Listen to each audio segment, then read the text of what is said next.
அனைவருக்கும் வணக்கம். இன்றைய பதிவில் சில ஆன்மீக குறிப்புகளை பற்றி தான் நம்ம பார்க்க போகிறோம். வீட்டில் வெள்ளி செவ்வாய் நம்ம சாம்பிராணி போடுவோம். அப்போ சாம்பிராணி கூட கொஞ்சமாக வெண்கடுகு சேர்த்து நீங்கள் சாம்பிராணி போடும் பொழுது வீட்டில் பில்லி சூனியம் கண் திருஷ்டி இதெல்லாம் இருந்தாக்கா உடனே போயிடுங்க. அதே மாதிரி நீங்கள் வெள்ளி செவ்வாய் சாம்பிராணி போடும் பொழுது மீதம் உள்ள சாம்பிராணியை நம்ம அடுத்த நாள் சேர்த்து அதோட போடுவோம். அமாவாசை திதி அப்படிங்கிற நாட்களில் சாம்பிராணி போட்டுட்டு மிச்சம் உள்ள கறியை நம்ம வெள்ளி செவ்வாய் அந்த நாட்களில் எடுத்து திரும்பவும் யூஸ் பண்ணக்கூடாது.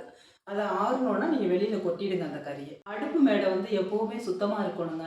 நம்ம ராத்திரி படுக்க போகிறதுக்கு முன்னாடி அடுப்பு மேடையும் சுத்தமாக நம்ம கழுவிட்டு தான் போய் படுக்கணும். ஏன்னா மகாலட்சுமி வாசம் செய்கிறது. அதனால அது எப்போவுமே அடுப்பையும் நம்ம சுத்தமாக வச்சுக்கணுங்க.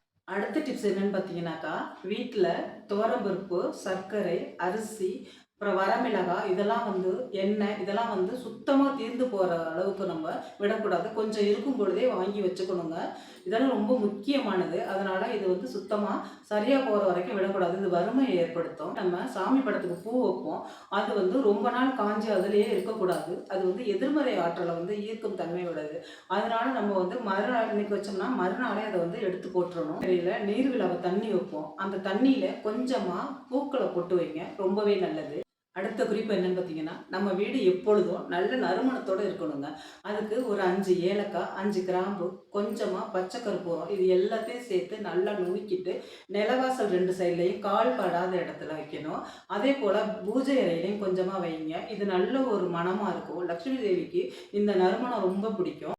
இந்த நறுமணம் நேர்மறை ஆற்றலை கொண்டு வருங்க. வாசலில் நம்ம தொடப்பத்தை யார் கண்ணுலையும் படாமல் வைக்கணுங்க. அதே மாதிரி சமையலறையில் தொடப்பத்தை வைக்கக்கூடாது. குப்பை தொட்டியும் சமையலறை இருக்கக்கூடாதுங்க.